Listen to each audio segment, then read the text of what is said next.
Bonsoir Yvan Jablonka, vous nous emmenez sur les routes de France et de votre enfance en camping-car, David.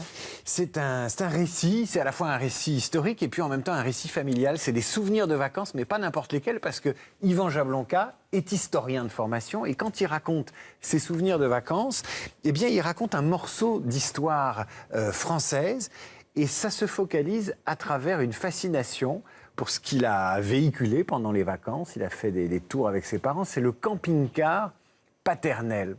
Et on sent, quand vous parlez de ce camping-car, que vous parlez d'un âge d'or, que quelque chose s'est cristallisé, s'est fixé durant ces 4-5 années du passage de l'enfance à l'adolescence dans ce camping-car. Mais quoi donc ? Je dirais que le camping-car, d'abord, c'est une espèce d'espace-temps qui est une expérience éducative à elle toute seule. C'est-à-dire qu'on apprend la liberté, on apprend... on a le droit de se baigner toute la journée, les règles tout à coup s'arrêtent, on se lave plus vraiment, on s'habille plus vraiment. Et ça, pour moi qui vivais dans un régime de surmoi pendant l'année scolaire, eh bien là tout à coup il y avait une espèce de suspension des règles. Et pour moi ça a été effectivement comme un âge d'or, ça a été un moment de liberté, ça a été un moment aussi de très grand bonheur. C'est peut-être le moment de mon enfance où j'ai été le plus libre et le plus heureux. Et vous le décrivez comme une université, parce que là vous dites c'était les vacances, je faisais ce que je voulais, mais les valeurs de vos parents, un peu écologie, plein air, progressisme, ouverture aux autres, naturisme aussi, elles se sont cristallisées à ce moment-là. Grâce au camping-car. Oui, c'est vrai. Alors moi, je suis un peu effectivement fils de prof, ce qui fait que même pendant les vacances, en fait, on continuait un petit peu à apprendre. Il fallait aller dans les musées, dans les temples et ruines antiques. Et en même temps, peu à peu, je sens que cette culture méditerranéenne a un peu infusé en moi et elle a fait de moi ce que je suis. Puis elle m'a appris aussi à raisonner en historien. Parce que la Méditerranée, c'est bien sûr un climat toujours sec, on peut se baigner n'importe quand, mais c'est aussi la culture grecque, latine, musulmane, et ça m'a appris aussi toute une civilisation. Et il y a un côté très nomade dans tout cela, et votre père avait fait le choix du camping-car. Il n'était pas obligé, hein. Vous aviez les moyens d'aller dans des hôtels ou ailleurs, mais c'était quoi? C'était une forme de nomadisme, de snobisme pour l'époque? Ah non, de snobisme, certainement pas, parce qu'il y a un côté un peu... Moi, quand j'étais petit, au contraire, on se moquait un peu du côté plouc du camping-car. Et moi, je suis resté toujours du côté de ceux qui ont un camping-car, de ceux qui traînent leur passé comme une caravane. Et donc, au contraire, je pense qu'il y avait quelque chose de... C'était comme un désir d'exil, une fidélité aux routes de l'exil. Alors, c'était évidemment volontaire. Et puis, il ne faut pas oublier que le combi Volkswagen, c'est aussi une histoire allemande qui nous fait remonter au nazisme. Mes deux grands-parents ont été assassinés pendant la Deuxième Guerre mondiale. Et le combi Volkswagen, c'était le contraire du wagon plombé qui vous déporte vers Auschwitz. C'était un voyage libre vers la joie, vers le bonheur, vers l'intégration familiale. Et ça, on peut comprendre que ça ait sauvé mon père et nous avec. On est 50 ans après mai 68, vous êtes né en 73, vos parents, ils ont connu cette époque. Est-ce que le camping-car, il véhicule, au sens propre et figuré, ces valeurs de 68? Est-ce qu'elles sont collées comme des autocollants à l'arrière? Oui, je pense, et c'est ça aussi qui m'a intéressé dans mon livre, c'est de montrer que derrière mon enfance, mes vacances, il y a aussi toute une époque, toute une période et même toute une histoire collective. C'est important de savoir qui a façonné notre enfance. Et en l'occurrence, le combi, ça nous fait plonger dans la culture du temps libre. Alors ça, c'est le Front populaire et les congés payés. Mais ça nous renvoie aussi à mai 68 et au routard, le guide du routard à l'époque où il était moins embourgeoisé qu'aujourd'hui. Et puis ça nous renvoie aussi au sentiment de la nature. Alors là, on est plutôt du côté de Jack London, de la vie sauvage. Donc dans mes petites vacances individuelles dans ce combi Volkswagen, il y avait aussi un siècle d'histoire, il y avait aussi une société, il y avait un air du temps, une mode peut-être, il y avait un collectif. Vous parlez à l'imparfait, est-ce que c'est fini? Parce que le camping-car, ça reste hyper tendance. Les gens qui partent en camping-car aux États-Unis... Oui, mais des trucs hyper modernes, David, avec des choses qui font 10 mètres de long. C'est pas des combis, hein. Ce qui est fini, c'est d'abord que je crois qu'on n'est plus en des enfants. Non, on peut tous se désigner, je crois qu'on est à peu près de la même génération et on a pris 30, 40 ans, il y a quelque chose qui est terminé. Mais le plus important, c'est que on a changé de monde.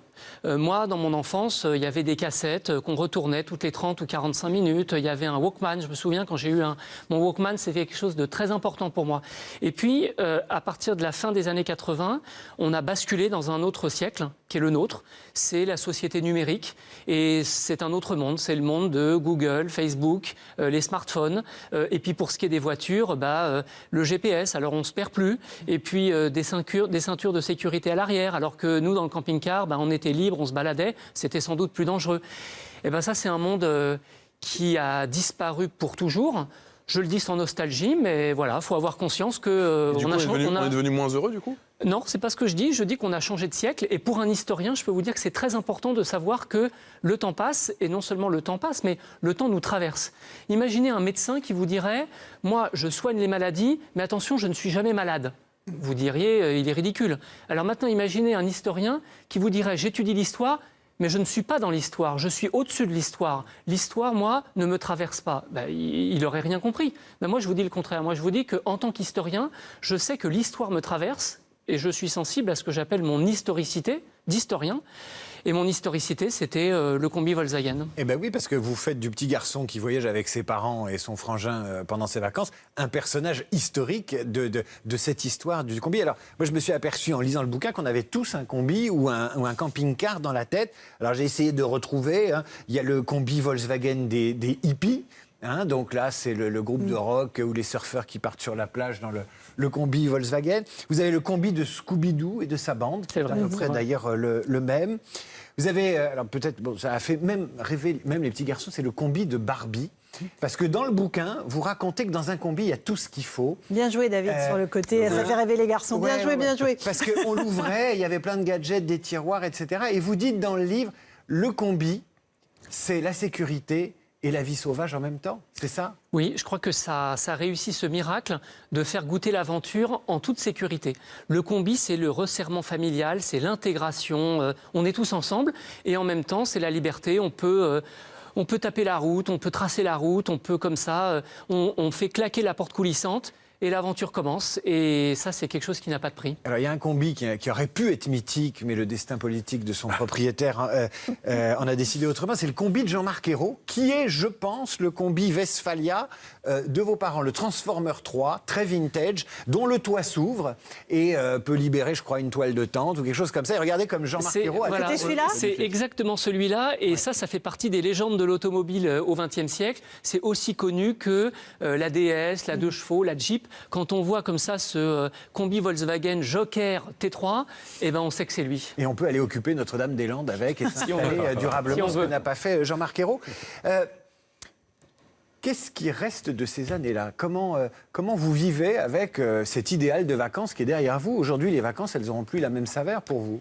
Je crois que, encore une fois, le monde a changé. Maintenant, c'est plutôt, on peut prendre un avion dans une compagnie low cost et réserver un appartement sur Airbnb à l'autre bout du monde. C'est pas meilleur, c'est pas pire, c'est autre chose. Moi, en tout cas, ce que le combi m'a appris, c'est d'abord une forme de liberté, et le fait que moi, en tant qu'historien, je parle de ma propre histoire, c'est une forme de liberté, je crois, parce que c'est une manière d'étendre le domaine de l'histoire, extension du domaine de l'histoire et des sciences sociales. Et puis, ça m'a donné aussi le sentiment du dépaysement, de l'ouverture au monde. Et c'est vrai que dans le camping-car, moi, j'ai appris les 1001 façons d'être humain. Et ça m'a marqué, et c'est peut-être aussi une leçon de tolérance. Et voilà, c'est quelque chose qui nous manque beaucoup, la tolérance, ces temps-ci, je crois. Il faut rentrer dans un camping-car. Et lire celui-là, en tout cas. Ah, c'est formidable. Vraiment, Yvan Jablonka, par évidemment Médicis 2016 pour le livre de Laetitia en camping-car. Merci beaucoup d'avoir partagé avec nous ces éclats d'enfance sur les routes de France.